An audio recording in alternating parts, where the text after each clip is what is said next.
Josh, Yeah. can we give each other honey-do lists? We can. No, it's so great. Honey, go get me a cantaloupe. Oh, honey. No, that's not what they're for. Oh. It's a cute way for a husband, for a wife, to make a list of things for her husband to do. It's so cute. That's adorable. And Does then she tack it on the door of my man cave? I love man cave. And I know you have two of them here. So Sure. you have one. East and West. Well, you have one that's sexual. Sure. And the other for hockey. The one that's sexual, in case you don't know where I'm going with that, he has men who come into that cave. And we're sponsored today by the LGBTQ BQ2Q. Thank you, Donald Trump. Remember when he said that? LGBTQ2Q. Although he got it right. He did get it right. Yes. And yet you didn't believe him. He one-upped Andy Kindler. Well, today on Thought Spiral, Andy is drinking out of his hydro flask, which I think would be, I love these. I don't know how much they pay, but I'm going to give Josh just an Perfect example. for your weed-soaked beverage of choice. No, it's not. I've lied to you before. Didn't have time to put any weed in here. Didn't have time. Okay. Now, in this hydro flask today, I have Bundesberg. It's like a mango drink that's unbelievable. Yeah. High in calorie. Yeah. So I went low on that with the bottom. Then I put BAI have these drinks that are carbonated, 5 calories. Okay. And then filled the rest of it to the top with a honest tea. So I would say we're looking at about 75, 80 calories to this baby. And is it? And Oh, you feel superior because you don't have to eat sweets or what? What is it? No, it just sounds like you're making really bad soda for yourself. It is so almost every time it is exactly that. It is well, I used to be a bartender, so I fancy myself A mixologist. I know I can't, so I know it's just a piece of paper. I actually have. It's just a hobby. Do you put holes in the top? Well, then they're going to die. What is this? All right, so now I have something else, and I believe, and I just did a study on this.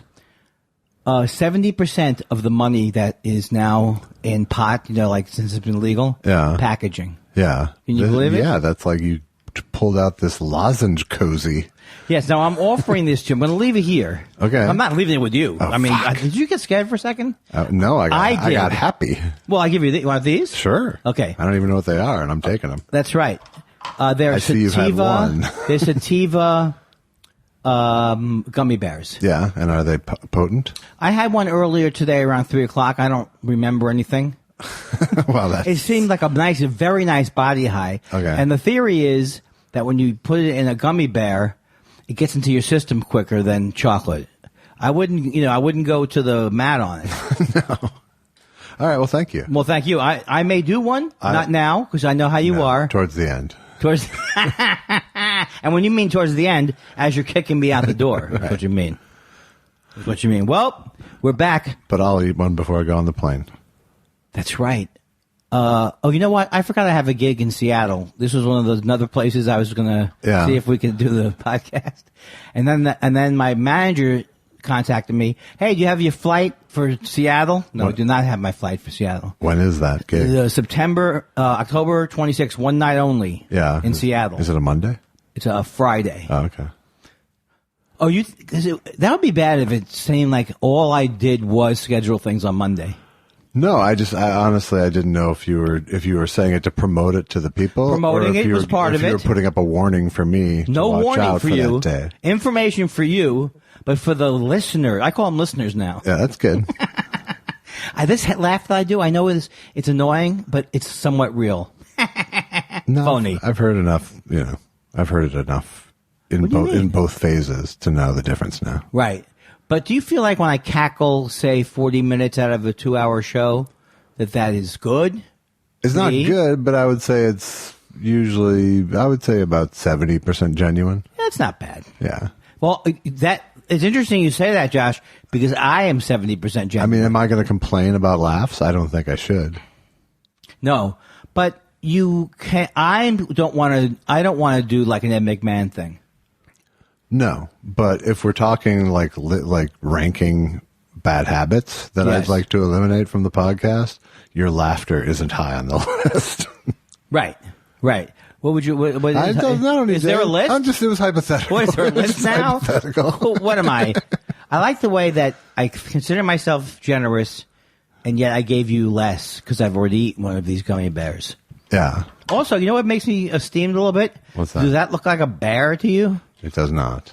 I don't know. Are they claiming bear or are they just No, they don't gummies? say it's bear, but when they sold it to me at the place, it says a booster, an orbiter, and an accelerator. I mean, I'm telling you, there's nothing but money going into packaging. The hand stitched. I know these are gummies that come in a plastic case. Well, no, this case. Or is that? Oh, that's your own personal. No. But this gummy looks like, caddy. No, this one had a thing where it went into like the top of it, fit into here, and it said to remove, squeeze in the side things and pull it out. Oh, so that's an hour and a half later. An hour and a half later. Yeah. An hour and a half later, 2 stitches. It's suddenly Rubik's gummy. Yeah, exactly. Hey, choo-choo. What do you think? I got toddlers at the house? Yeah, well, they don't know whether you have toddlers. I mean, do I look like a guy who's got toddlers going through my gummy bears? Choo-choo? Ching-ching? Champ-champ? What are you gonna do? I didn't have more syllables. Yes and I don't know. Expect yes and. Could have gone back. Dennis Miller on the 6s. Hey, we got rain here in the big LA tonight. We got a cold front. A little perspiration coming from the sky. We got a low pressure center, and when I'm talking about low pressure center, I mean a Tai Chi class when they roll out the Bikram. And I know Bikram is not something they roll out. No, so nor is it Tai Chi. They roll out. All of a sudden, I'm in Gosford Park with doing my Tai Chi exercises. Is that a park? And do they do Tai Chi exercises? It's a movie. It is a park. And it's a movie, right? I think it's the name of an estate. And Gosford Park. Tai Chi is unlikely on the premises. Well, you watch all those Keenan Merchant Ivory Wayans movies, Yes. Right? To me, that joke was funny enough to do because I could say Keenan Merchant Ivory Wayans. Yeah, I think it came out in the funny order, too. Yeah, and now you're going to say, why not use it on stage? Like Showbiz was doing. Showbiz was like, why don't you do that throwaway you guys did at the State of the Industry? Yeah. He was on. Now, I realize now, we went to a very nice, we go to the same place all the time. We order the same thing every time. Right. Well, you don't order the same thing. No, I mix it up. But I have, it's just delicious. And, but it was Josh sitting across from us. And it was, you could tell it was like weird Andy energy and then much younger. Maybe even more hyper Andy energy. It was. Right? Kind of was. And he has Briz. Which made me superfluous completely.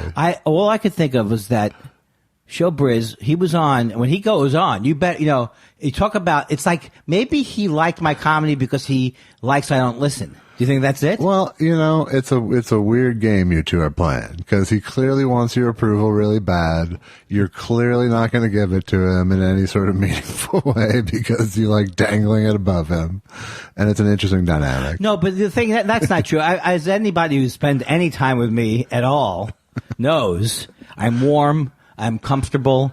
I care about people's feelings. I'm giving. Yeah.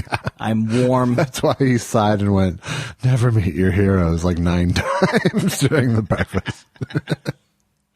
But he was hyped up. So he would be doing these things where he'd ask a question about something show business related, someone I met, and then he would not stop he'd keep talking somehow. Wow, I can't imagine that dynamic. What are you saying? You son of a bitch, I'm talking about you. I don't follow you. Seriously. Earlier today, I unfollowed you in all of the social networking. Because I'm saying, what do I need? What do I need? Need it also here? I don't know. Sorry. I don't know. Sorry is my new catchphrase. I don't know. Sorry, folks.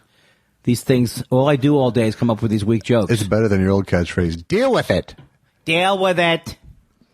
That's just me. What, is your mother a Quaker? Does she sit around all day? That's my mother. Does she just sit all day in a get up? She's got Parkinson's. She's got Parkinson's, see? My mom's got Parkinson's, see? I hope they never interview my mom because she's going to never mention that her Parkinson's bothers her. Yeah, that's... I have to get a lot of mileage out of it. You do. It's real one-man show material. Well, I want to say, though, if anybody does come up again with the Quaker Oats joke, it is a good joke. Your mom's a Quaker? Does she eat oats? All right. Do you know what that says to me? That your only sense of culture is from TV commercials, which is mine as well. So all right. I can't argue with it. It's the First Thought Theater primer. But you looked exhausted at the end of that breakfast meeting. Not exhausted. You looked put upon, but not really put upon. You looked more like, oh my God, like I could see you like lying curled up on the carpet when you got home. No. I could see you hitting the weed. Probably. Yeah. Just odds are, yeah. Dear weed God, if there's any way to remove some of my short-term memory now, I wouldn't be the worst.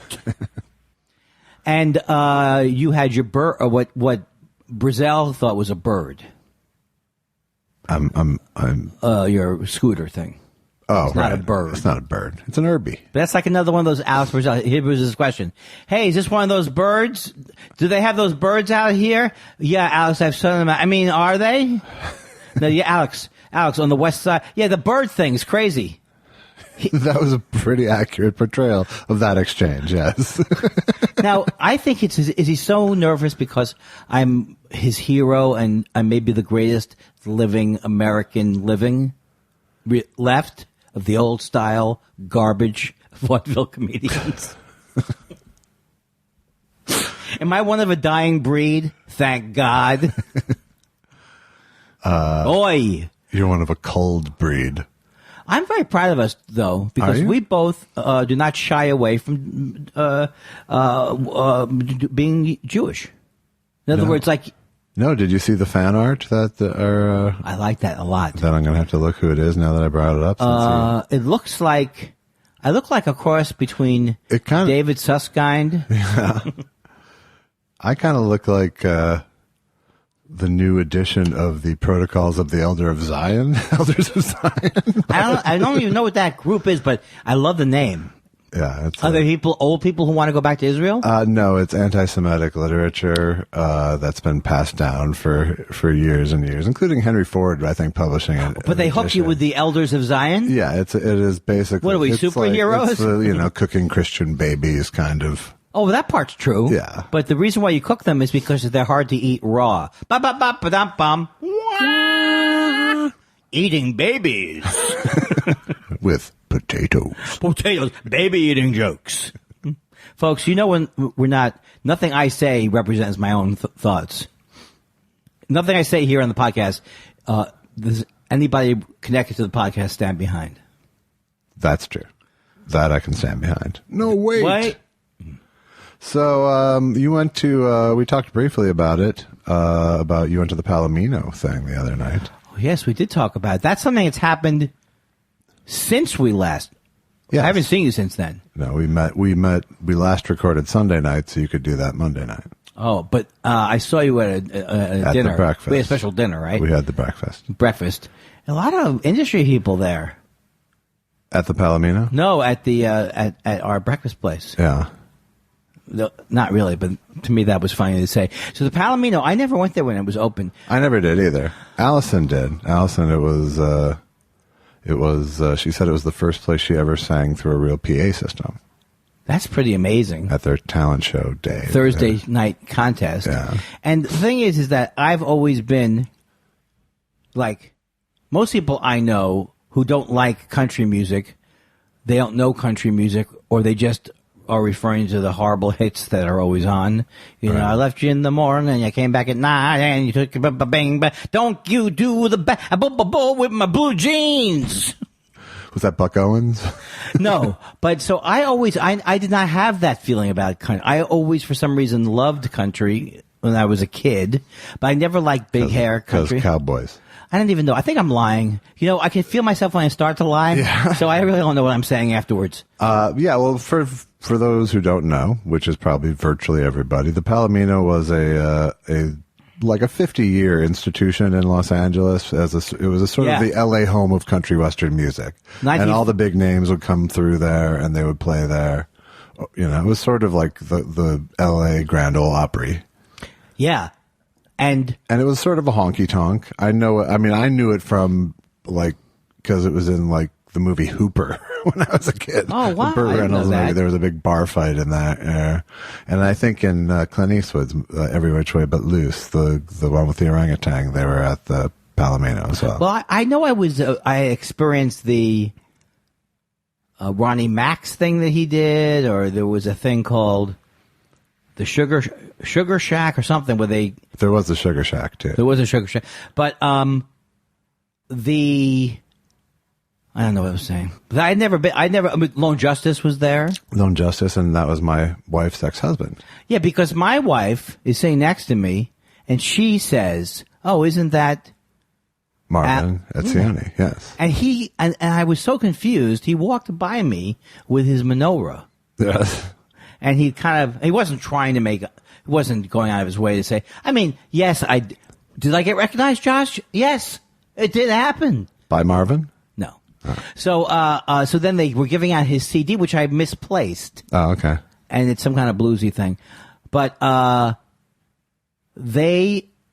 Lone Justice was there, and but there were people there that I got into later on. I never went there, but like people like Chris Gaffney, who passed away, my friend, who played at my wedding, and that's not all he did, but he had great Jim Lauderdale. Yeah. Do you know these guys like Jim Lauderdale? I know the names. Yeah. And I know what your buddy, Eagles buddy, Jack Tempchin. Jack. He was performing there. He did his Eagles songs. He did Already Gone, and he did Peaceful Easy Feeling, and he's great. I love his voice. And I realized, the thing about not that this is important, but it became, and we talked about. I realized we talked about this. One of the topics that we talked about at the legendary breakfast was how much I like Steely Dan. Yeah. And I think I probably said all I needed to say. But I don't know how that came in. I'm losing it again. Uh-oh. I'm dealing with this in therapy. We went from Palomino to Jack Temkin to... Oh, yeah. So Jack Tempchin is an old friend of Susan Malgin's, who's my wife. Yeah. And Cheryl Malgin. And Susan had photos on display at this big... Yes, because 78 and 79, she did, for BAM magazine, she did like a little photo spread of the Palomino. Right, at the Palomino. Okay. Because I guess people wouldn't have normally associated that much country music with LA, even though it's near Bakersfield and all that. Right. Yeah, I mean, I think it's just... And clearly it wasn't mainstream show business because it was in North Hollywood, in the Valley. Right, and I just sat there. That's right. And I sat there all night. I was there for like 5 hours. So I saw Rosie Flores perform, and she was great. And Jim Lauderdale was great. Everybody. It was just people that... Was my wife's ex-husband good? See, I don't think I was sitting in a place behind a pillar. Yeah, because we didn't pay to get in. Right, it was like $200 for regular. and we were. That's why we didn't go. It's like, well, I've never been there. No, it's too much. I mean, Susan was providing her photos, so we felt sure. But we didn't want to take up a seat would be a good seat. Yeah, I'll just sit behind the pillar.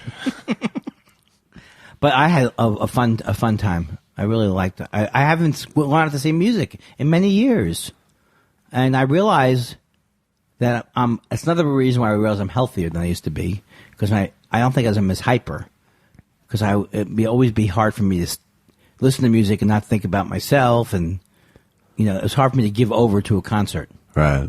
Do you ever have a problem with that, or not so much? I have a problem with it with stand-up more than music.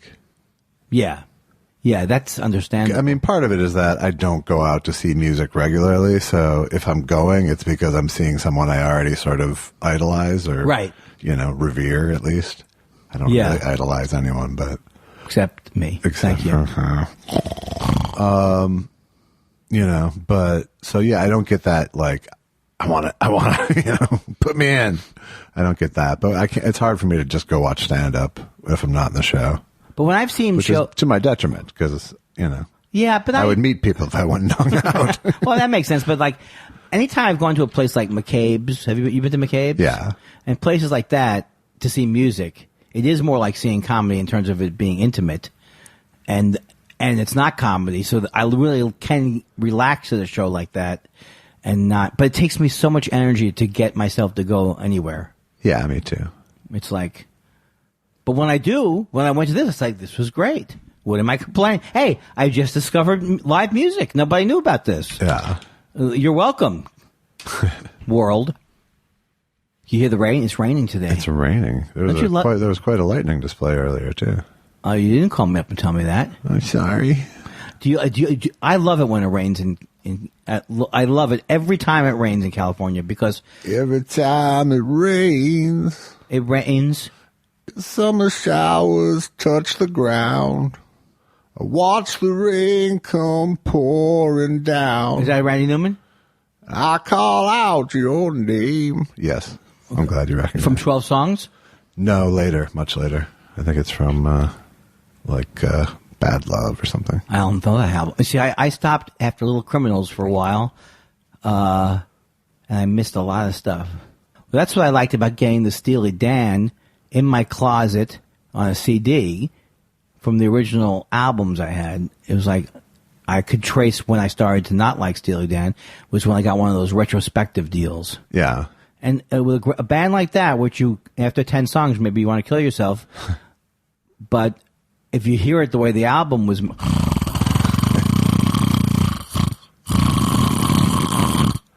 That's him, by the way. It's not me. Oh, where were we? What was I going on and on? Was I going on and on about something in a boring way? I'm just checking. No, it was good. It was really good. You were talking about how... And don't forget to people request that I talk more about Steely Dan. Did you have a point? Only had two minor points, which is one thing is like, if you did like something and you got tired of it, you can go back to the original thing. Like, I'm trying to find Teaser in the Fire. Yeah, you can go back to it. Ha! You can go back to it. Boom. And that sounds like a song that I would sing it that way. Peg, you go back to it. Peg. Whatever you want to do with that. I said Peg, but it's the food's in the fridge, and I took the kids to summer camp. It was a lovely winter outing. Skunk Baxter just killed himself.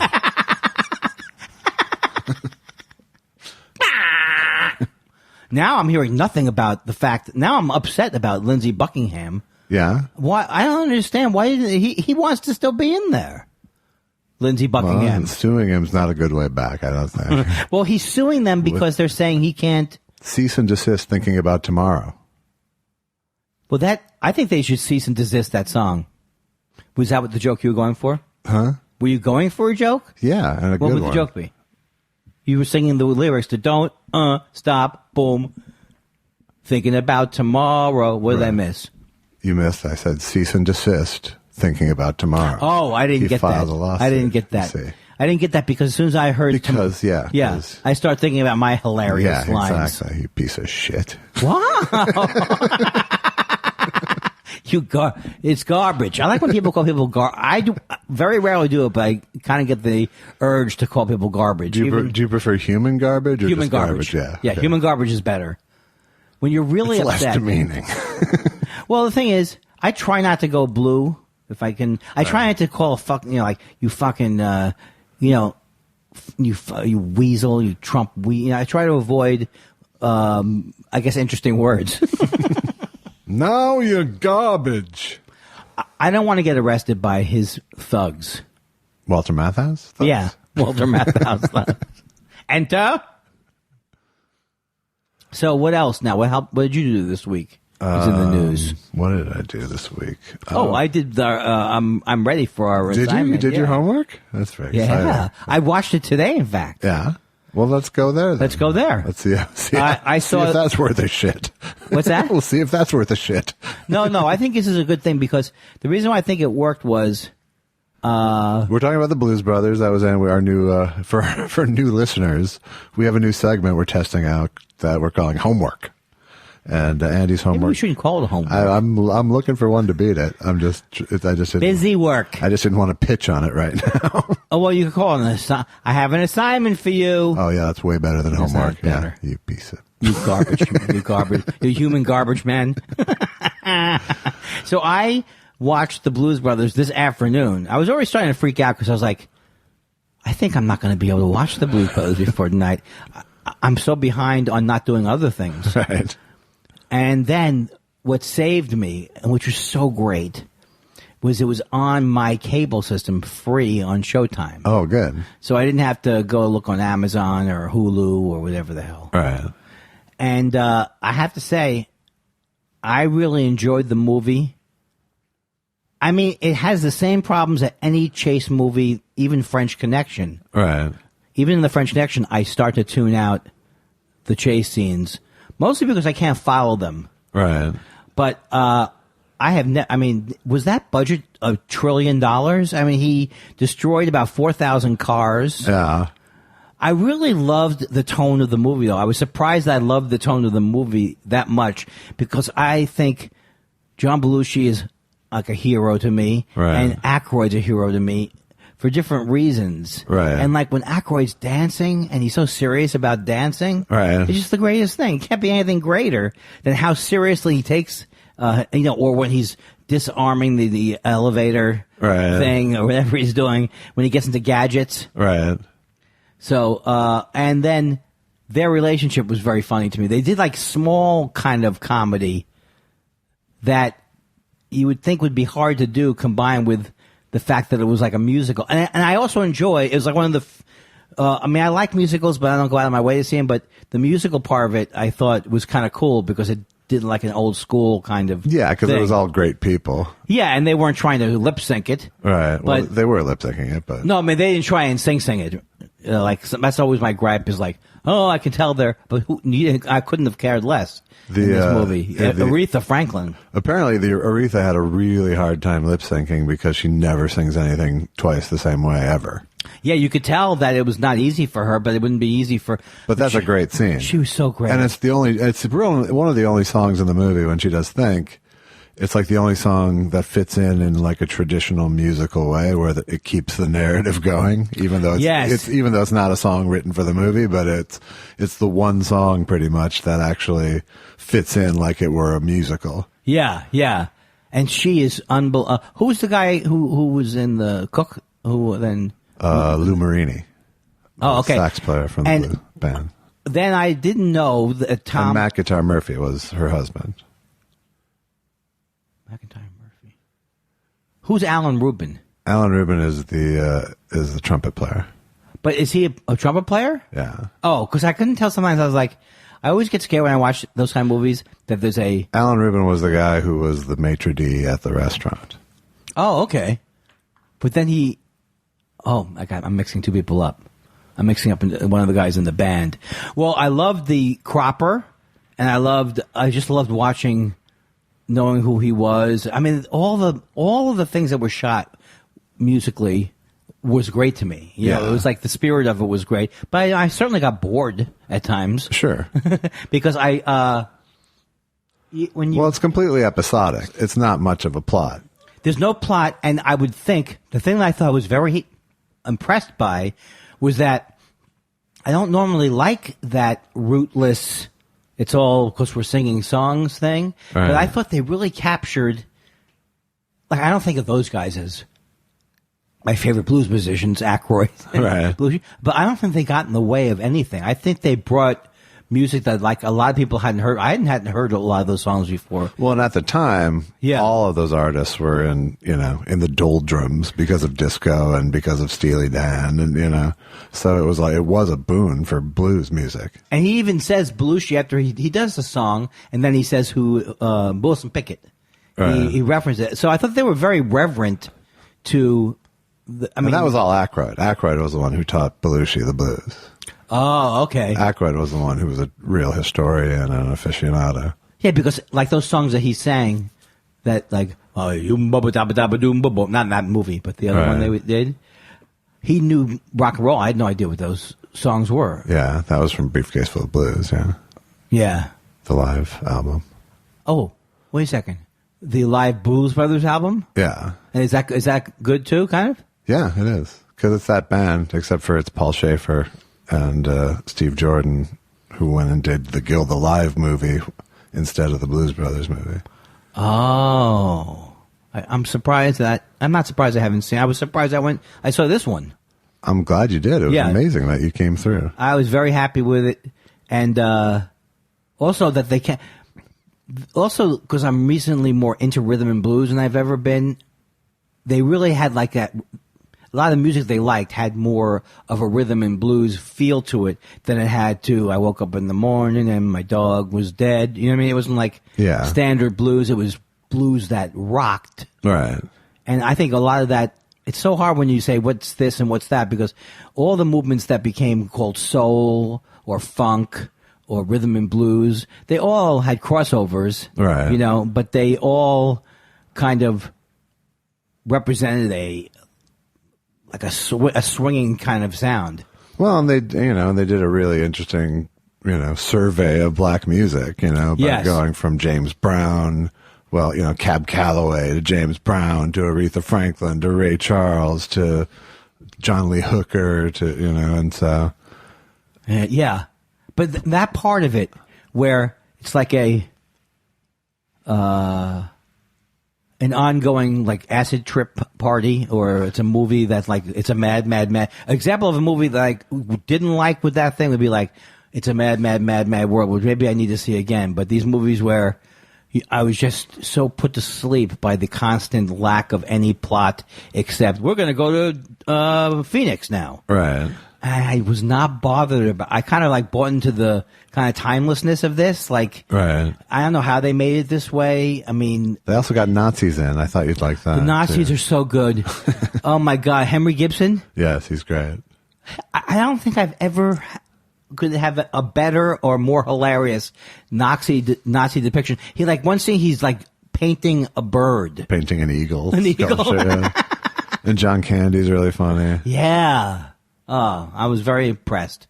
But I'm surprised that that had to, it was a huge budget, right? Had to be. I think, for what it was a big budget. And I think, the fact that they shot it in Chicago probably helped them at the time. And yeah.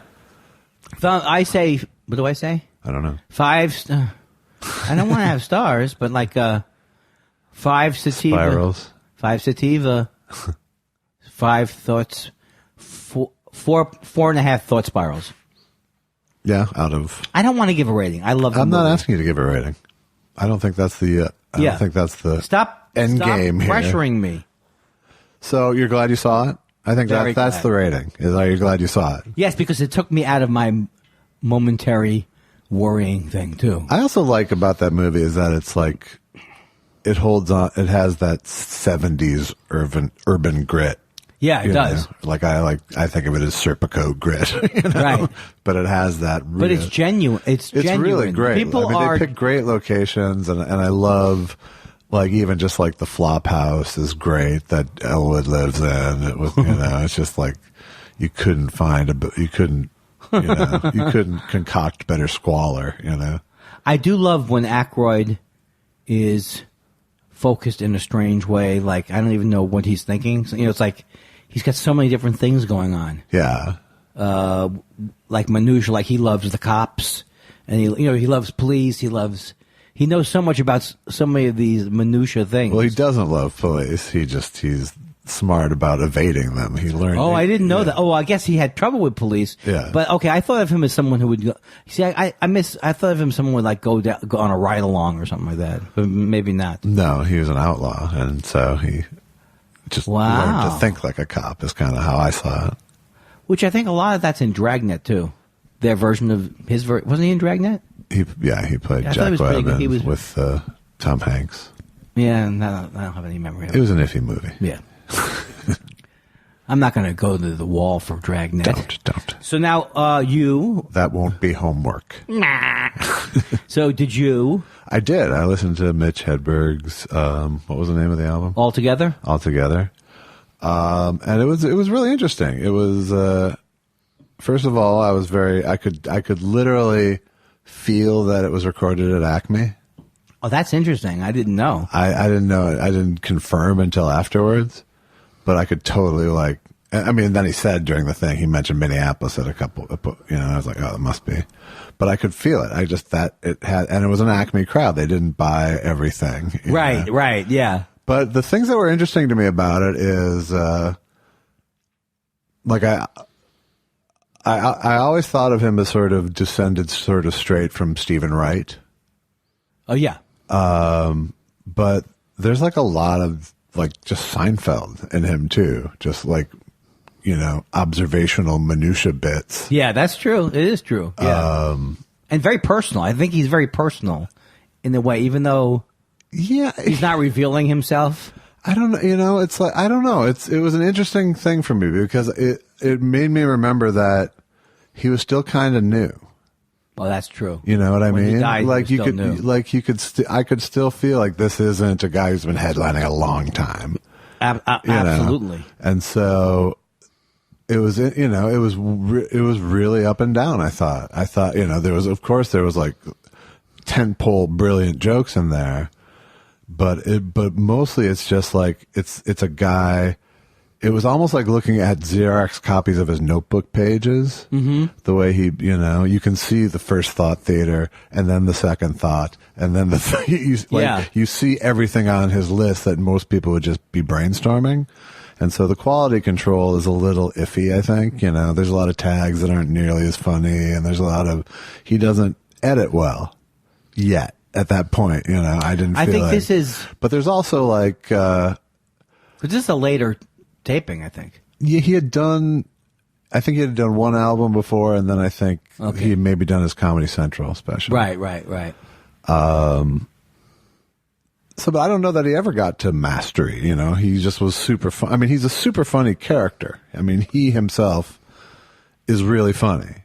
So everything filtered through him is funnier. It's a Kindler scenario, where it's like on paper it doesn't necessarily fly.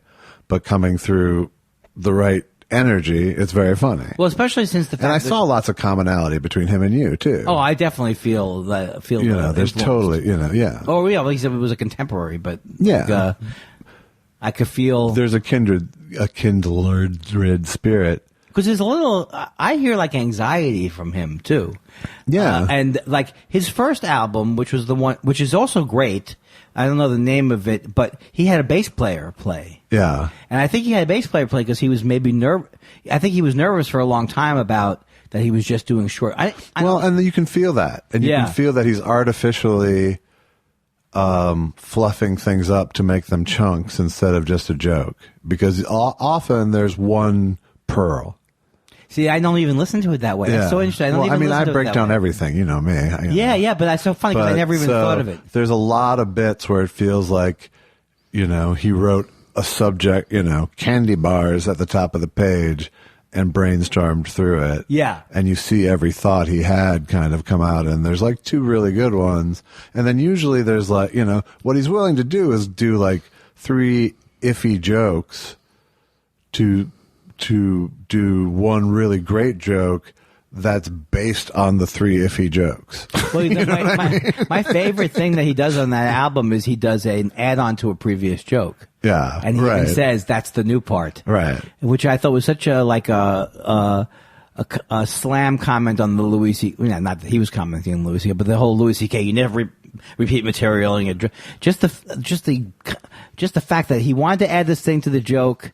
And he told you he wanted to add the thing, a joke, but you can tell that he's thought about, is it okay for me to add something to a new joke on this album? Right. And so I found all that stuff is so charming in a really charming way. He totally is, And so it makes, in some ways it made me sad because it's like, okay, this guy is at phase 2 of 3 and becoming a great comic, So I would love to have seen phase 3. And I'm sure people would think that's heresy that I would say that, but well, it's really hard. I mean, I listened last night to Jimi Hendrix all on the Watchtower, and it was like, I loved that guy so much, and I forgot how much I loved him because the stuff that you associate where he's burning the guitar, I mean, that's not the stuff that I necessarily thought of him as, but the fact that he was so brilliant and he had a brilliant sound to his guitar and also a great voice, and he was 26. 7. That's why I think my argument falls apart. I've always thought he was 27. So I have to think, like, I believe all these people that we love, well, I don't know if we all love them, but they die. I think it's almost a mistake when they do the rise and fall story. It's like, well, it was bound to happen. I don't think James Honeyman Scott meant to overdose when he took something that someone gave him in a bar. Right. So it's like, if Jimi Hendrix had lived, I believe that he would have continued. I think he would have, you're right, he was too young to die, even younger than Hedberg, obviously. Yeah.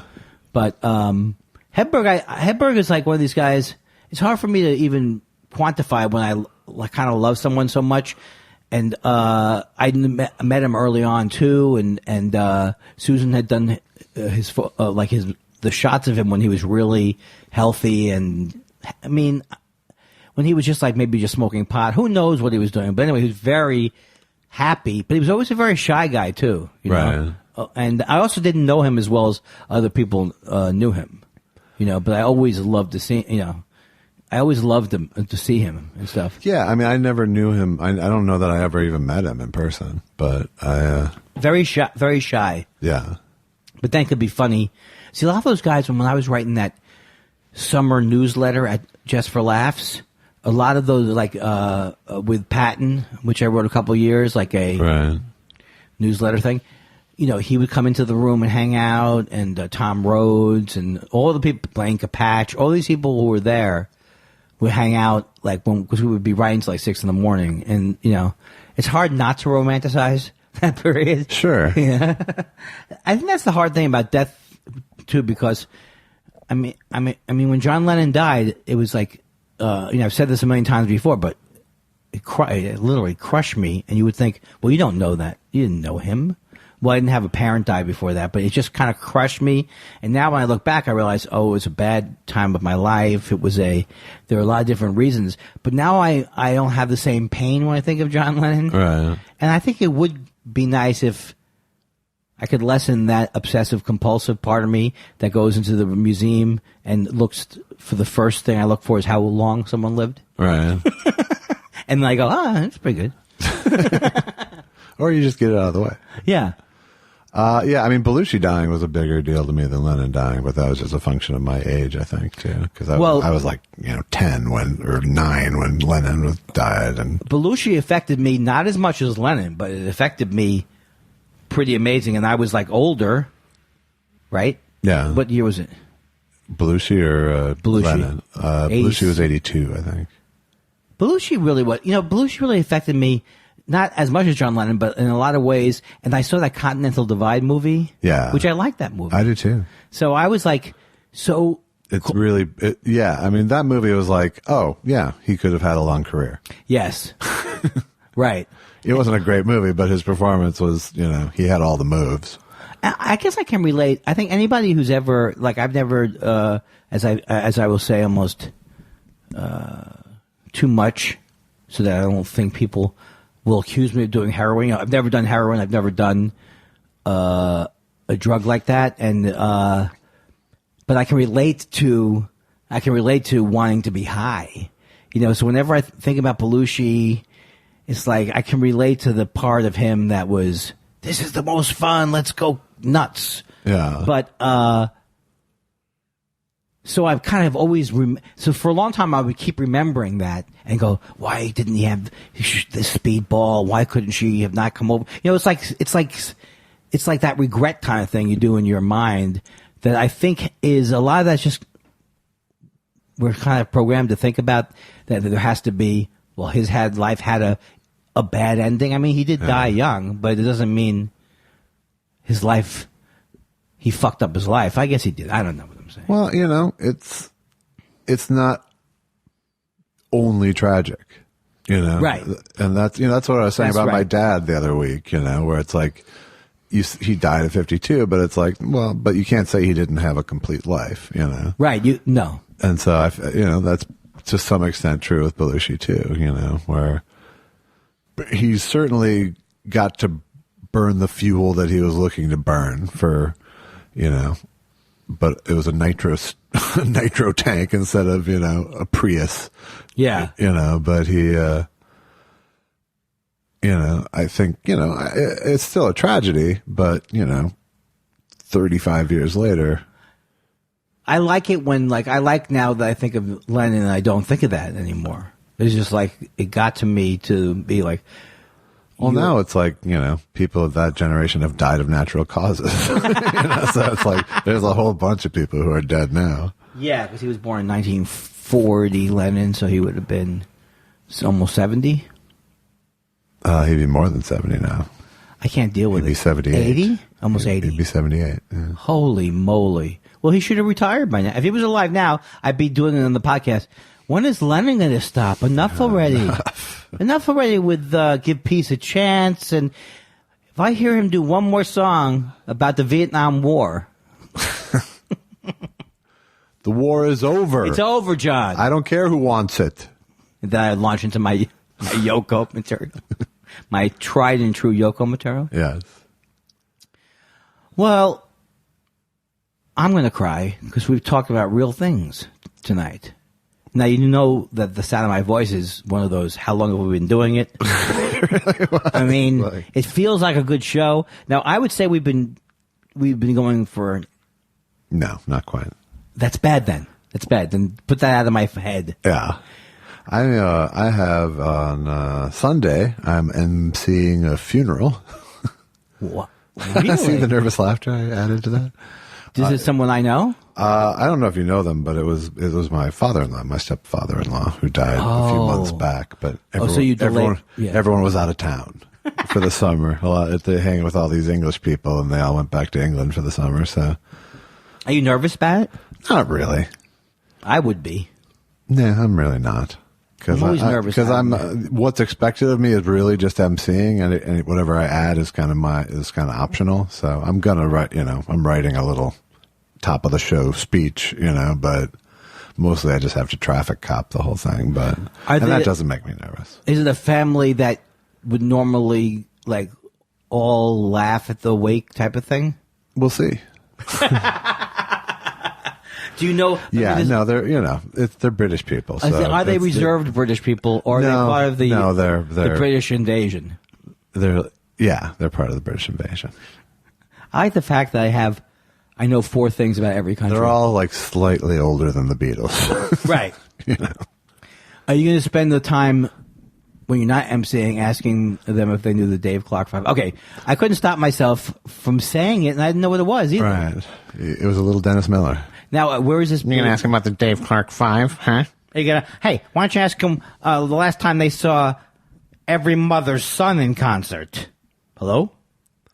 Is this going to be, where's the event? And hey, Peter Noon called. Oh, yeah. He's from the Monkees, right? No, he's from Herman's Hermits. Yes, he is. Peter Noon called, and he said he can't come to the phone because he's doing another. He's doing your lovely daughter. Oh, my God. Josh, we've done so well. What? We've done so well of keeping this show clean, relatively clean, and then your potty mouth has to come back. Beep, beep, beep, beep, boop. Why not have some? Why not have? Hey, would you like a pomegranate? Huh. It proves that if you give me enough time, it doesn't necessarily mean I'm going to come up with something funny. No, but it's like a Tourette's moment almost. That's not funny. I have Tourette's. That's not funny. My mom has Parkinson's. It's Parkinson's. Me 30 years from now. My mom had Parkinson's.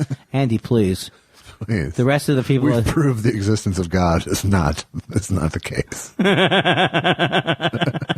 Andy, you have the whole wing of the assisted living. You've got them all whipped up with your what's after death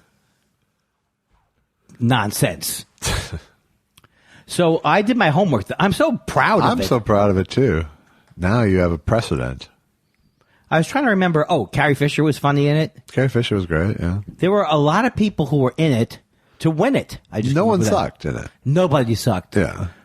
He really achieved, whoever, Landis, but he really achieved, it was like, the things that he was going for, like that looked great. Yeah. It didn't bother me at all, the comedy, right? And it was like, it just made sense. The movie was well done. Right.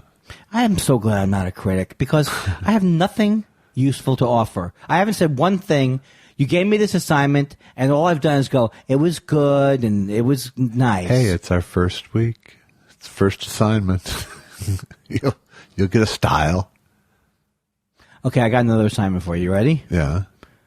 But you can't have seen the movie, right? If you've seen the movie, we got to pick something else. I think we got to do something else. Yeah. It's called Friends with Money. It's a Nicole Hall. Is that Jennifer Aniston? Yeah, you see it. I did. I saw it. Lovely and Amazing. Haven't seen it. Okay, please see that movie. It's Nicole Halasifner. And if you have any questions, it is a very good movie. Lovely and amazing. Okay. And what should I do? Have you thought about it? If you have, well, let's go through just like things from my personal. That's what I like. Yeah. That's for my personal life. You've seen Broadcast News. Yes. You've seen Harold and Maude. Yes. You've seen The Graduate. Yes. You've seen. So some of the seminal movies I saw Midnight Cowboy. I didn't see the Didn't you tell me about The Conversation? I don't know if I told you about it, but it's worth seeing. Just because. Yeah, but is that going to be worth you having me see? I don't have strong feelings about it. Yeah. Dog Day Afternoon, you've seen. Yeah. The Taking of Pelham 1, 2, 3, I've seen. Yeah. I don't know why I remember it. Well, we'll come back to it. Yeah, we'll come back to it. Yeah. So. You ever seen The Right Stuff? Yes. Because we talked about it. Oh, you did remember something from it. Yes, it was a Jose Jimenez, that guy. Yeah. Are you going to see this new movie that looks very interesting? The Neil Armstrong thing? The Neil Armstrong movie. First Man? I am going to see it. I don't know. There's always two sides to there's two things that go on. Distribution chain, I'll see it. You always have two important choices to make that you may not think are important, but you always say to me, I'm not going to, you go out of your way and go, not seeing that in the theater. Yeah. And I think that's an important critique these days. That's one I would like to see in the theater. Which is what? The First Man that we were just talking about 10 seconds ago. Oh, yeah, because it would look better in the theater. Yeah, and it was. I'd actually like to see it in IMAX because there are some IMAX shot sequences that are supposed to be great. Oh my God, you went from I'll see it down the road to you got to book out an IMAX. Yeah, IMAX. But I won't. I know I won't because I don't go see anything really. Well, the other thing is that sometimes it's like the New York Times book review section. The book sounds so interesting. They explain it. They give you a rough idea of what it is, and that's it, my friend. That's all I need usually, yeah. Yeah, but why can't I read James, like I was an English literature major, or whatever, just literature. I can't read whatever that James Joyce thing, Finnegan's Wake. Not read it. I think I was even assigned to read it. Yeah. How about Portrait of an Artist as a Young Man? I read it. I have no memory of it. Right. Does your life include the classics like that? Moby Dick? I did wrestle with Moby Dick once. That's a pun. Why? He was a whale. Yeah. Didn't they wrestle at one point? Well, wrestle is a little bit of a. God, I tell you, I'm not choosing you for my improv group. If you can't, I gave you a softball down the plate. What movie did we talk? Oh, right, okay, Moby Dick. But you couldn't get through it. I skipped ahead plenty. Because it's really tedious. It can be tedious, but I used to love reading, but now I think my ADHD has progressed to the point where I can't do it that long. That's why I like graphic novels. Yeah. But pictures. Oh God. You know how hurtful you can be? I dozed off, so I don't remember. Yeah, exactly. You won't remember how hurtful I can be. I mean, I read the things I've loved. I've read many times, but then my question is, am I going to get into War and Peace? No. Thank you. Nor are you going to be on your deathbed going, I wish I would have tried. No, I won't. First of all, if my wife is already planning a deathbed, if I see any notes around the house for the deathbed, I'm going to be very upset about that. And by the way, if either one of us are going to murder our wife or anybody close to us, if you have a brain in your goddamn head, do not change your insurance 2 weeks before this happens. All of a sudden, why did I take out a $4 million policy on my wife? I'm a memory of that. Oh, did I? I forgot. I thought I just paid the bill. Do you know how many of these Datelines I watch and you go, there's no way they're going to keep making that mistake. Right. Almost every time these greedy murders. I mean, I could see I could see why you do it. Sure, because, the impulse chain is pretty clear. Boy, I'd love to murder my spouse. But as long as I'm doing that, wouldn't it be nice to be a millionaire? Right. How could that hurt? You get over the loss. Or here's what they always all the time you hear in the news. He searched, how would I kill what's the best way to kill your wife with a sledgehammer? What's the best way to kill your wife? Should I poison my wife or should I hit her with a sledgehammer? That's the kind of thing. And then they get surprised later when the police say, what's up with the search items? I'm sorry. I stopped listening. You stopped listening because you thought that It wasn't an act of hostility. I was still trying to think of movies to assign you. Oh, okay. Have we thought of a movie yet? No. Dr. Strangelove? I just did see it last year. I know, but it's one of those things I shouldn't have seen it last year. How about Eddie and the Cruisers 2? The second one? Still cruising? I didn't watch this, but did you know there's another... Cruise Control? Cruise Control. There's another movie of the movie I watched. There's another 2000 it's called. Blues Brothers 2000? That looked terrible. It's terrible. It's with Jim Belushi, right? No, it's with John Goodman. Oh, man. But Jim Belushi does play like a Blues Brothers band, right? Now they do. They've toured. That's terrible. Well, Well, with Steve Cropper? Are those guys too old? I don't think it's with any of the real band. Who could be out with him? How many nights could you play with Jim Belushi? And then you have to sit and talk in the diner afterwards. Jim, good. So what do you guys think? It was a good show tonight? I didn't know what my vocals were like on the hama hama hama huma hama huma hama. Sometimes when I'm dancing, I think, am I dancing like my brother would have danced? Why am I doing this? There's nothing but cruelty. Who died and made him famous? Am I right? Boop. All right, you want to take a break? Let's take a break. When we come back, I'll have a movie for you. Beep, beep, beep, boop. Do you want to do music? Yeah, but I didn't do it. Well, I didn't figure you did. There goes the coffee. It must be time for break. Josh tells me, and people don't know this, but Josh tells me this, it's going to be hilarious. Every time during the show, I'll have the coffee maker go off. And it'll be one of those things that later on, Parouche will do a... That's actually the only solace I take. What is that movie about? That Parouche will log it. Room 30... What was that room about The Shining? Movie. Yeah. Room 322 or something like that. That's what Parouche is going to do. Right. What kind of mood are you in? Well, first of all... Let's do an Allison song. I'm a big Allison. I'm into the Allison oeuvre. All right. And so I like when she, as I say, I like when her heart's broken. Or I like these kind of songs too. Get out, take your thing, don't come back. I don't want to hear it from you. Okay. I think we have that. I have a spite song. I like spite songs. This one is called, I think this is the other song from the album that Paul Feig played drums on. Cool. Are you on it? Yeah, I'm on it doing background vocals with Gruber.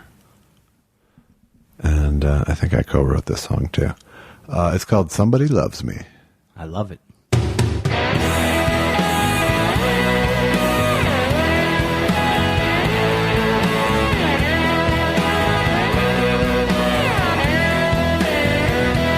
I'll never know what it is about me that makes you want to treat me like you do. But honey, you can't resist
myself. Well, I'm not gonna stay, only to be put away like some trophy you leave up on your shelf. No, I'm so glad that you are just a memory. I'm so glad that you can't hurt me. You can't hurt me. You can't hurt me now. Somebody loves me.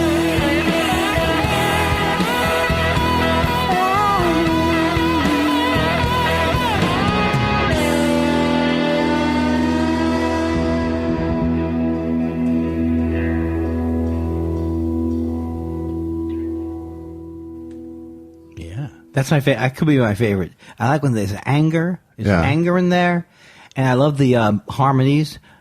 All the boys singing at the same time.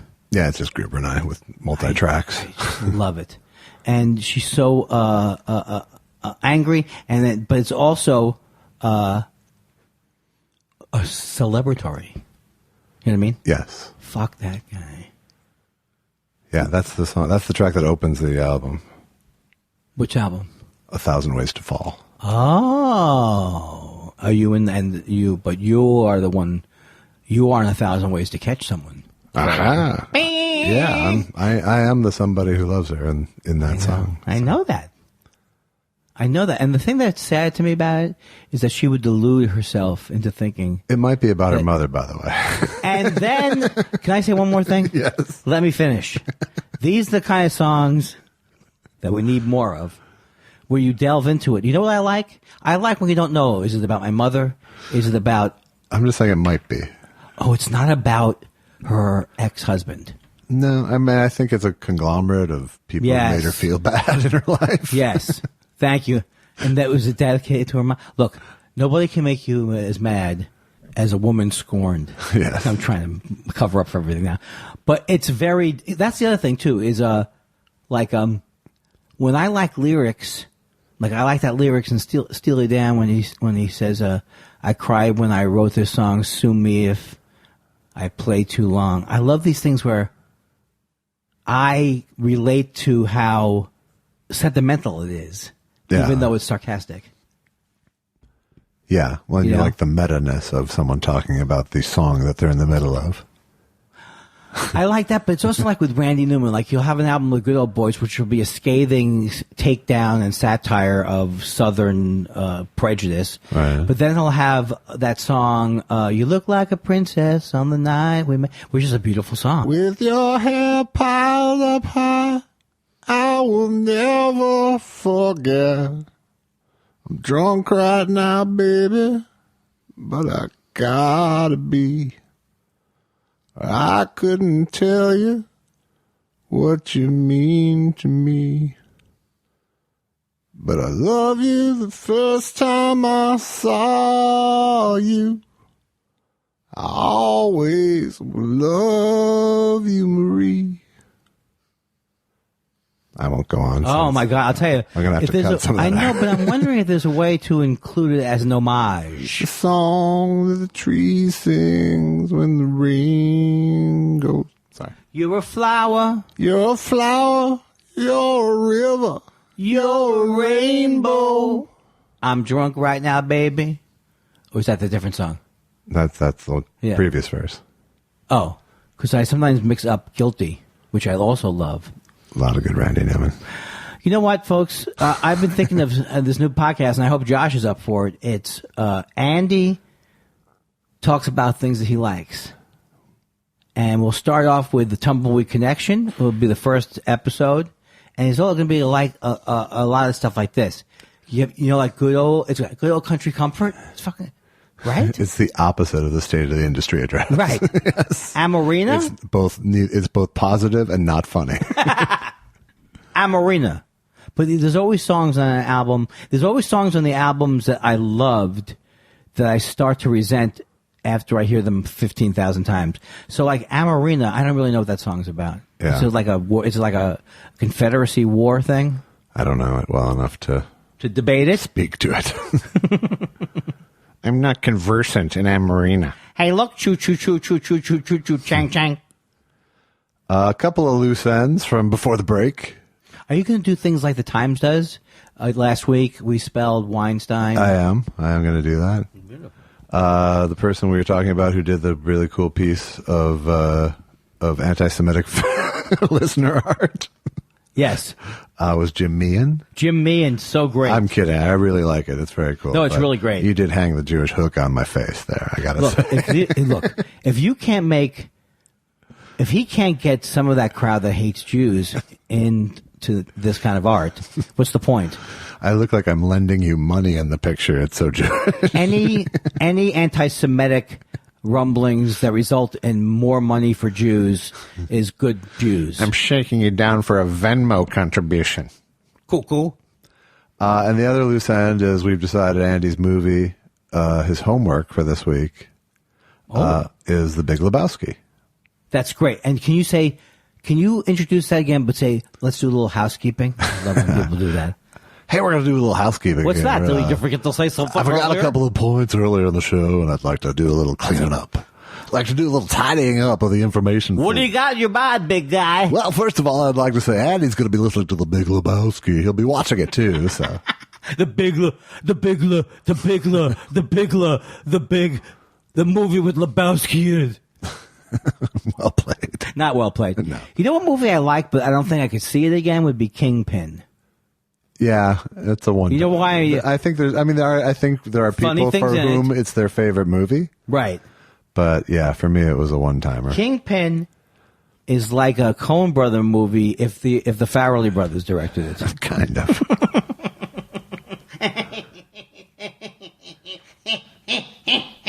Now, your favorite movie was when they were tied together as Siamese twins, right? Yes, because it was Greg Kinnear. Now, were you working on the show or was that after the show? That was after the show. But did you ever see him after that? Where he said, "Did you see me when I'm with Matt LeBlanc?" No, he wouldn't have done that. It's not Matt LeBlanc. No, it was Matt Damon. I love Matt Damon. Well, then watch that. Maybe that's your assignment. No, but I love the way Matt Damon did Kavanaugh. It just made me happy. I know it didn't. I know you're sending people notes at Saturday Night Live about this bits. I am. Should we take questions? Yeah, but not live. I mean, not by phone. Wouldn't it be funny? Is there a way that they could hear us right now? Wouldn't it be funny? No. Give out your home number. Just give it out, and I'll think of a bit later. 310-666. You can't use 666 because that's the actual number. You can't use 666. Okay. But you didn't go the rest of it. You could say 666-5555. No, that's somebody's number, and you're going to get in trouble. Yeah. Who's listening? What are the odds that someone who wants to cause trouble is listening? Good. Okay. I thought so as well. I wanted to check with you. Well, since I just mentioned him and his listener art, let's start off Jim Meehan. We'll give him the coveted inaugural spot. Unlike Rob Riggle's Ski Master Academy, Gruber never got naked on Freaks and Geeks. How was this decision reached, or did you sell yourself short by not even considering it as a possibility? Wait, not even. I've already lost the question. Gruber's on a show, TV show now. Currently. What's the show? It's Rob Riggle's Jet Ski Master Academy. Okay, that I thought was something in the past. This is great. Yeah, and it's I don't remember what it's on. What kind of show is it? Might be Hulu. Might be I don't remember what it is. It's comedy. Can you? That's the way you describe things now. It's a cheap comedy. Okay, and I'm sorry. Go on. And it takes place at a fictional jet ski camp, and Gruber is one of the featured players.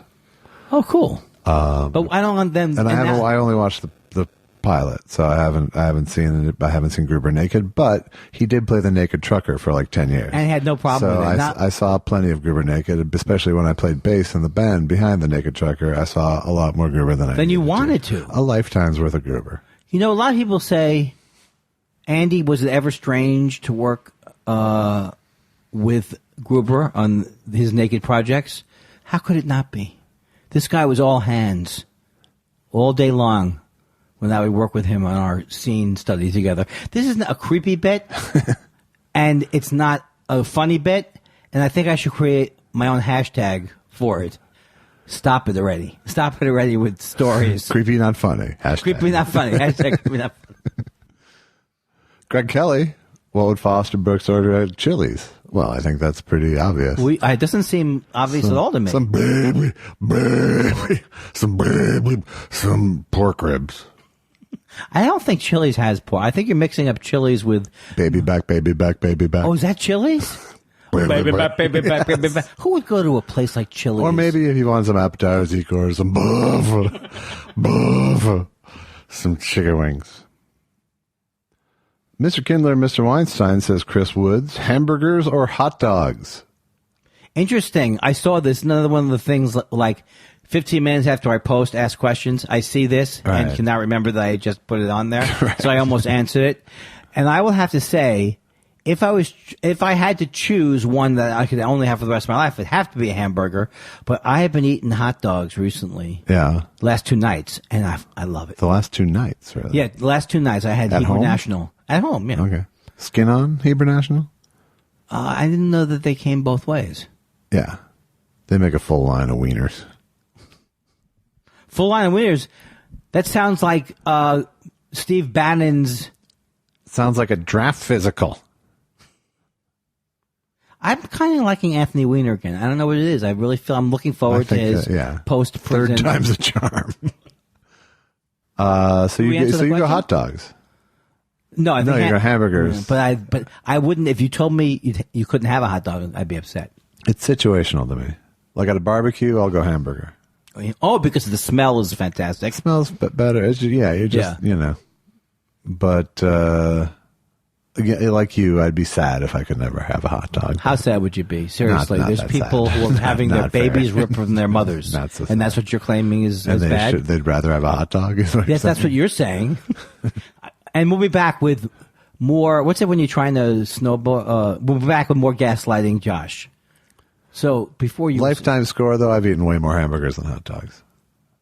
Do you ever get nervous eating a hamburger these days because sometimes now they want to not cook it? No, I don't worry about shit like that. So you eat it medium rare? Yeah. You shouldn't be doing that. Nah. I got sick once from a... I'd rather live in fear and eat shit I hate. You said I was... What did he say? You said I'm an old man. What did he say? You once called me a warped, frustrated old man. What are you but a warped, frustrated young man? Miserable little clerk crawling in here on your hands and knees with nothing but a $500 equity in a life insurance policy. You're worth more dead than alive. You sit there and you spin your webs and you expect the whole world to revolve around you. Well, it's not going to work. You're crazy and you're driving me crazy too. Is he yelling at the guy who lost the money, the uncle? Is that part of the yelling at the uncle speech? No, he was yelling back at Mr. Potter. Oh. Merry Christmas, you old savers. That's Foster Brooks. Foster Brooks. Yeah. Everybody else say, Merry Christmas, you old saver. You're building and loan. Why don't we make a Christmas movie that people watch every year? We can. We can put it on our bucket list. Do you know what I have in my bucket list? I just added some cleaning solutions. Jerry bucket. Same joke. Jerry bucket. Same joke, different thing. Yeah. I zigged, you zagged, or vice versa, or verse versa. Oh. I like when there's different levels to humor. Really? No, that cannot be. Nobody can say. You are the 13th floor of humor. I don't know why I'm laughing at that. Because it was funny. Yeah, it was good. But does that mean that I don't exist? No, well, your humor does. Daily News Fight says, which is worse, a comedian playing a guitar or a musician that's trying to be funny in between songs? What was the first one? Comedian playing guitar? Yeah. I try to not be that judgmental about those things because there for the grace of God go I. Why would you begrudge a singer trying to be funny in between songs? Really? So you're siding for the comedian playing a guitar is sadder? I don't think, well, no. Worse? I want to say neither one is by definition sad. Yeah. Except in the 80s, if you saw someone with a guitar, you knew they were going to do a parody song, and then you would be crying. What say you? I would say that I've seen more good comedians with guitars than musicians who are truly funny. That's pretty bad.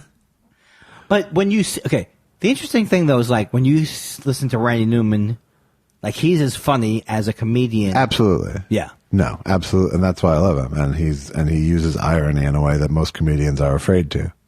Right. And I've seen him play live several times, and he's funny between songs. Yeah. So. But he's the exception. Right. Now, for example, I'm a big like fan. my wife's ex-husband with the menorah at the show the other night. Probably wasn't that funny.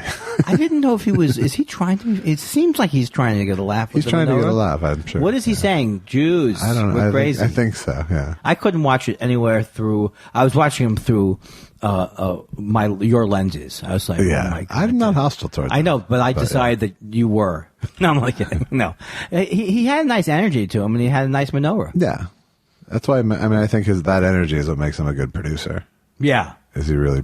He does bring out a lot in people, it seems like. I mean, is he saying that there aren't a lot of Jews that came to the Palomino, and that he's bringing the Jew? I don't know. I wish had I seen it, I could have fully explained. I could have fully explained it. I filmed it all for you. Good. I'm really into these things now, where you tape your friends and they don't know that you're taping them. That's good. Like with I'm doing that to you. I'm doing that to you right now. I'm doing it to you too. Yes. But you don't have. But do you have a tape of me? Like I have a tape of you in bed last night at 4 a.m, and I was wearing a Superman outfit. I'm so bored of myself. God, I was too. Well, not as bad as the person. I think it's worse for the person delivering bad comedy. I think so. When you know. Some people, have I ever said this to you? That some people say things funny. Other people say funny. You did say that. He Ant says, "Hey, it's your old pal He Ant here. I'm at band practice. What's a fun song to cover?" Oh. Peg from Andy. I couldn't do it, could you? And I say do Tempted by Squeeze. Tempted by Squeeze is a good one. There was not the Sweet Lady Jane, but there's another one by Lou Reed that... Sweet Jane. And also... I do like Pump It Up. I don't know. Pump It Up's easier than... I don't know what I'm doing. Okay. I'm very sorry. Tempted's kind of hard. And an amazing song. Yes. Seth Dick III says, I'm driving a Lyft tonight. Any tips for me as a passenger? Why aren't the tips better? Wait a second now. He's driving the Lyft? Right. He means, as a passenger, do you have any tips for me as a driver? Is what he means. Okay. Oh, for him. Well, I think it's one of the hardest relationships to establish. Yeah. Because sometimes I go into a Lyft, and I would be more than not the person who would be annoying in a Lyft. In other words, like, I would feel you have to engage or something like that. All right. So I've seen myself be the over-engaging guy. Yeah. I think I would get nervous if the driver's immediately very, very talkative. Yeah. But that could be me. No. I mean, it really depends on the level of interrogation. Mm-hmm. You don't want a lot of where are you going, what are you doing right off the bat. Right. Why this time of the day? Right. I noticed you came here before. I was looking at your logs. Exactly. Where are you going? What are you doing? You can get to that. If it naturally goes that way. Right. But and music, I don't know. Do you like there to be music? I do like that to be music. Do you like it to be the driver's music, or do you like them? Well, if I hear Fox News, but I haven't heard anything that bad. Right. I don't think I ever would feel like, hey, can you put my music on? I've heard drivers say that like easy listening stuff is the best bet. But that's, you know. I think that's horrible. I think that's a horrible choice. So I get in there and go, bing, back, a doop, boop. Well, that's not easy listening at all. That was the opposite of that. Then, I would think that if you're the driver, you want to be in I'm the host of the show. It's not a show. That's but, the thing. I don't want a show. I'm going to make you comfortable. Right. And it's about you, and it is in a way you could say it's about how the passenger wants the trip to go. That's if I was driving Lyft, I would be like, let me feel it out. And then I don't know when I couldn't go my whole life with a job like that, not asking questions and not having conversations. Well, I've taken a lot of town cars over the years, as have you. And that the best drivers, it seems to be, I'm here and my vibe is open to conversation. Right. But I'm not initiating the conversation beyond the first little bit of small talk, you know. Especially, the thing is this. Whatever relationship in the world that you have, if it starts to veer towards extremely needy or extremely where you're uncomfortable with the vibe, it makes conversation almost impossible. Yeah. I mean, real conversation. No, I don't know. I think I said nothing there. Once again, nothing. But clearly, both of us, like, the whole thing is about conversation. Like, it's not about the bottle of water. It's not about being able to charge your phone. Well, sometimes I might go in there and I've not had enough sleep, and so I'm really hoping that I can just sleep. So I might, if I had an extreme feeling of that, I probably would say, oh, I hope it's, but I feel that would be hard to say to me. I hope you don't mind if I fall asleep, but I'm exhausted. Yeah. As a driver, you might go, well, that's great. Glad I brought my puke bucket, is what they're thinking when you say that. My puke.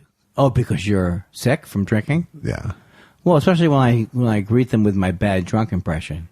I just want to go to Westerly. I need you to go to Sure. Gotta go to Sure. Just near Encino.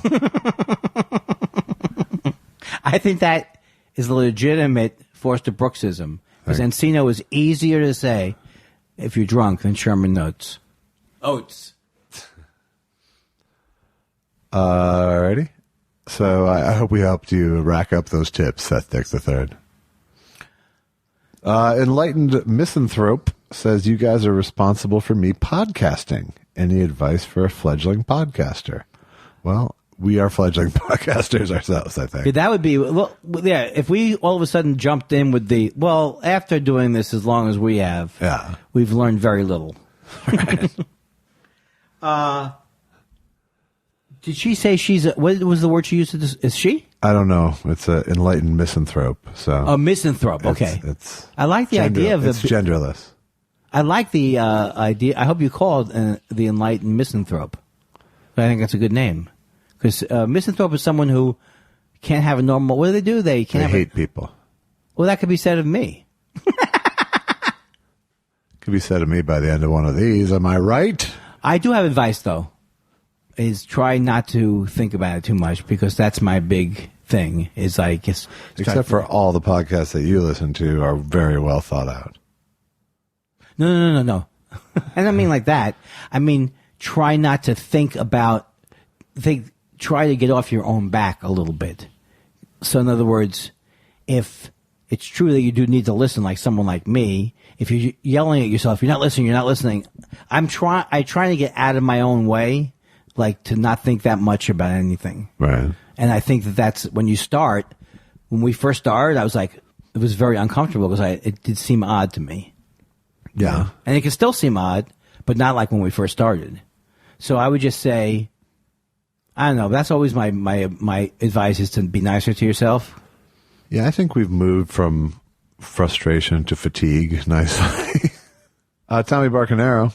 Tommy Barcanero. No. Sorry. Do you think that audiences should always give a standing ovation at the end of a play as a gesture of appreciation for the hard work of the cast and crew, or should the applause only rise to the level of the play's quality? I, for one, am not easy with the standing ovation. I think that is something that should be reserved for something special. I agree with you because I think if you make it a thing that they do it all the time, then it means nothing to have a standing ovation. Yeah, and if the play sucks, then the playwright will never learn. Right. And then sometimes I think you debate it when it's happening. You're like, it's so soon after the play, and maybe you did love it, but you're not sure. So sometimes things can really be spontaneous. Yeah, I mean, I don't recall in my lifetime ever starting a standing ovation. No, I would think that would be very hard. It's often a peer pressure play for me, but I think it should be special. Absolutely, it can't be built in. That's the reason why, in a way, I don't like encores in music. I do like it, but maybe the first time you come out, it shouldn't be. Maybe they don't even do this anymore. But it used to be the first time you come out, there was still a little bit of like, do you really want to see me again? That's only when you do an encore. That's different. If I'm doing an encore, you picked the wrong night. I like encores because that's when they play their biggest hit often. Their biggest hit. True. I mean, I'm not saying I get... Like anybody else, if I'm loving a concert, I don't want him ever or she to ever stop. I do. Right. I've never craved the Springsteen 4-hour. Okay, let me update my comment to this. Let's say it's not the Springsteen 4-hour thing. Yeah. It's like an hour or whatever a normal show would be. Right. I never say to myself, I wouldn't like more songs from somebody I loved. You know what I mean? Like I don't expect them to go 3 hours or more. Yeah. I don't know if I could see a 4-hour concert. And I did Monday. But that's different because those were people, different events were happening. They took a break. Whereas Springsteen... Was there a raffle? Yeah, I lost the raffle. Oh. I bought 4 tickets for $20. Yeah. And some idiot won it. Couldn't believe it. Fuck. Bullshit. You had it wired. $450. I picked numbers that I thought... Well, I picked what they gave me. But yeah, no, I like 4 hours is too long of anything. Part of being an artist to me and a live artist is knowing how much is the right amount too, you know. And obviously Bruce Springsteen, people expect that now. Yeah, but I think you got to take him out of the mix because he's someone who's just always going to do that thing, which I've never seen him do. Yeah. But I've never had a person I loved who did a decent amount of time, who didn't wear out their welcome, who, when they came back for an encore, that I ever said, I hope they don't do too much. It's like, I want to hear 3 or 4 songs in the album. Right. But I don't have to. I don't have to. What about a second encore? I don't know. I start to get so... It depends on how much pot I've smoked and how greedy I feel. When do you start thinking about, I could get to the parking lot faster? I think ideally, one encore is the best thing to do for music. Yeah. I think the second time the person leaves, you say, come on, please. If someone came out and played 3 more songs, and then thank you, you've been great, and you're like, hey, come back, my mother has Parkinson's. Heather M. Hi, Heather M. Says, as children, what did you want to be when you grew up? And as adults, what would you change about your occupations? I wanted to be a musician like the Beatles. I had a little tennis racket. And all I thought about was being like a music, like the Bob Dylan or the Beatles, and I wouldn't change anything now because I am having fun, and everybody else can kiss my ass. Oh, I shouldn't have gone that way. That's a little harsh for Heather M. A little too braggy at the end. Yeah. I'm not sure what Heather M. did to you. No, but what did she? Why am I getting so upset? I always felt a connection with what I do, just with making TV. And as a kid, I always I always thought it would be some sort of showbiz, but I wasn't like plotting it. It just seemed like, it didn't seem hard. It didn't seem unachievable to me. It just seemed like a thing that people like me would do. So I think of it as like I think I thought was unachievable. Like I love Dustin Hoffman. But you wanted to be the Beatles, and I was like watching Welcome Back, Kotter going. It was a different thing. It was me trying. I always was just really interested in figuring out like how things were made in my head. I always liked picturing the process. So I always kind of thought I was going to be one of those people, and I didn't know the capacity. I thought I might be an actor, And then when that weird sort of stand-up on-ramp happened for me, I hadn't been planning to be a stand-up. I just sort of figured I would be one day. Right. But then I just was, and then I never stopped. Yeah. Well, I did kind of stop in the 90s. The only thing I would change would be of my adult life is I wish I played music more. So I'd like to change that.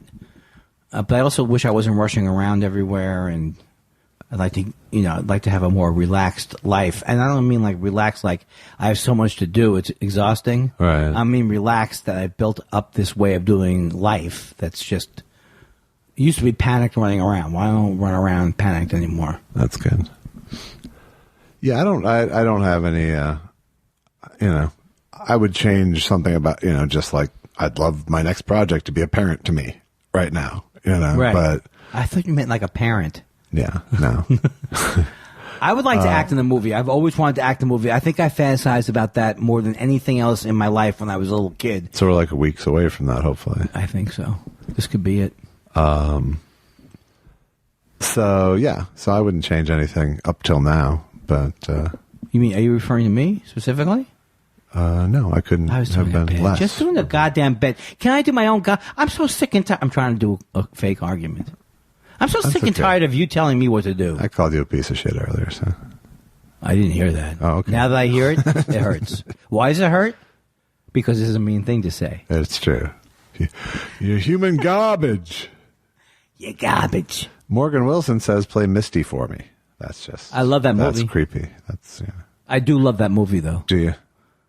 Because it's one of those movies I hadn't seen when I was a kid, and then I did see it. It's the way I choose to remember Clint Eastwood. Yeah. I know he's still alive, but I choose not to remember him now. That was sort of peak cool there. I think a lot of people feel differently. I was a big fan of him talking to the empty chair at that convention where he ruined. He's one of these guys. It really was a crown jewel on a career, wasn't it? He's a guy like, if I thought he was just a quiet, conservative, unpleasant guy or something, that would be so much better than what he's become. Where I thought he'd have like some deep reason why he was conservative. Right. He's just an idiot. His ideas are idiotic. He's a moron. He really is when he talks. Like that stuff with Obama. Yeah, he's like Carbuncle the Clown. That was disappointing because I always like people who are quiet. Like, Tom Selleck, when he got mad at Rosie O'Donnell for like kind of sandbagging him about guns, I kind of felt I took his side in a way. It was like, yeah, I could see how he wouldn't necessarily want to come on a talk show and then, why do you want guns sold in places? But then, after you give Tom Selleck the benefit of the doubt, where does that lead to? Reverse mortgages. Yeah, that's right. Like, he's a guy I've never heard him say anything overtly, like, conservatively ridiculous. I've seen him, it seems like, a couple times going out on the eagle holding a flag limb. It is really the worst movement is the alt-right and the whole right wing now. They really need to freshen up their thing. Yeah, because it's just become this desperate plea for whiteness. Yes. This desperate fingertip grasp to the cliff of whiteness. And the thing that bothers me more than anything is that it's an undisciplined fascism. You know what I mean? Yeah. Yeah, it makes it speaks poorly of all of us. Really. Of all of us. Yes. You can go round the horn on the blame for that. They're no Nazis and we're no resistance. But, when you talk about that and you talk about the movie, the way he to me, that was like a very, not subversive movie, but it was like a great way to slam Nazis. It had that producer's feel to it. Illinois Nazis. I know, that's a great so great. There were a lot of great lines like that. Yeah. Yeah, no, nothing is, the car chase is ridiculous, but it's funny that they went so over the top, so purposefully over the top with it. Well, here's the things that I couldn't enjoy. Maybe if I was in a theater, I would have enjoyed them. But when he drives his car and now he's on a boat and he goes, my car's on a boat now. I mean, I see that it is funny, kind of, but not that funny. His car goes off a bridge into the side of a boat. So when he's talking to someone on the phone, he goes, my car's in a boat now. He tries to make a joke out of it. Right. I'm not doing it justice. I'm trying to think of that moment, but. It's like towards the end when everything goes crazy. When there's that one thing where there's like a million cars going to a ditch. Yeah. I mean, you can't even fit. I have no idea what I'm watching at that point. But I wasn't disturbed by it. I have really been bothered by it in most comedy movies. Like Stripes, I go, oh no, that's it. When they have to fight their way out of the army camp. Yeah. That's it then? No more funny? Right. That's how I generally look at. Well, that was the thing that I kind of liked about the ridiculousness of it is they went, they tried to do funny action. Yes, that's true. Yeah, in this movie, you mean, right? Yeah. It was good. I don't want to get too into it. I'm crazy now. I would go to a midnight show of that, though. Is that one of those midnight shows? It should have been. I don't know that it ever really had traction as that, but I mean, for me as a kid, that movie was it. That was as cool as it got. When I was 12 years old, nothing cooler than that movie to me. There's very small humor in it, like small gauge. Yeah. And that's, and I work at that low key level a lot of the time, That's what I really admired about. I work at that less is more level that I like. There's obviously giant shit in it too, but there's a lot of less is more minutes. And they do very quiet comedy, very close, they let themselves relax in it. Yeah. Because I was thinking, I wonder what that movie, was it hard to make that movie? And I would think it would have been, but what do I know? Well, Belushi was doing things like wandering off and crashing in a residential house, asking them if he could come in and sleep on their couch. Are you going by Wired on that or something else? No, I'm going by actual accounts. That's good. I would prefer that you only draw from actual accounts. Wired was bad. Yeah. Even if it was all true, it was bad. It was bad. I don't dispute the truth of it. It was it was a pointless account. It was a drug log. Well, we can dispute the meanness of it. Yeah, no, the spirit of it was mean because there wasn't, what it became was just, Yeah, this guy's a mess. Right. And that's not the whole story. No. Yoshi Yamamoto.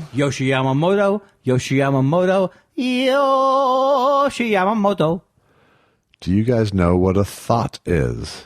I'm guessing no, because Andy hasn't done any thought spiral puns yet. Thought spiral would be a much darker show. No, I don't know what T-H-O-T. Oh, thought spiral. I've never heard that word. No, neither have I. But I'm sure the Urban Dictionary would. Don't put us into some sexual dungeon, Josh. Yeah, exactly. No, I don't know, Yoshi. And then he followed it up with, this is the only question I've ever submitted drunk. So I think we can pretty much with. I like that milestone. And finally, I think this is it. Cool. I don't mean it that way. It was a late load tonight because of the Friday night taping. I'm very proud of ourselves. Mouth Almighty says, this is a big request. I want to hear Josh singing Chico and the Man, which causes the baby to cry. Then Foster Brooks attempts to quiet the baby. I'm game. Followed by, could you guys play audio excerpts from early sets, etc.? Nothing current, but stuff that will probably never get air otherwise. What is he, the producer now? What happened? Well, actually, I was thinking when we run out of music, which for you was 2 songs. No, I've got stuff up my ass. Okay, good. I was thinking we could start maybe running some stand-up for the break. Oh. Like from where? Like from all those fucking MP3s that you recorded over the years on your digital recorder, or just not bad. pick 4 minutes or something? Yeah, maybe some I've done comedy. I could present that. Yes. I like that idea. Something that someone else doesn't own. That's all I'm saying. Like Cool. We can't do your comedy special, your Comedy Central special. Well, obviously, we can't violate copyrights. I mean, what do you think? We wouldn't do that. I mean, I think I just fell off. Speaking of which, Chico and the Man causes the baby to cry. Foster Brooks attempts to quiet the baby. Hee-haw. Don't be discouraged. Oh, baby, don't be discouraged. Who woke the bear? The bear. Who woke the child? It wasn't very good. I didn't do good. I think it was good. I think it's hard to be more than it's already written. You know what I mean? You see it coming. It's true. It's true. Yeah, I still feel like I could have, taken it home a little more, but, I think he did. The thing is, first of all, you're doing things. A lot of these people, if we were in a club, we'd throw them out for asking crap like that. What are we, paid monkeys? Well, no, we're unpaid monkeys. Yeah, even worse. Like, you think we're tired? Hey, we're off the clock. Really? I thought it's in the middle of your show.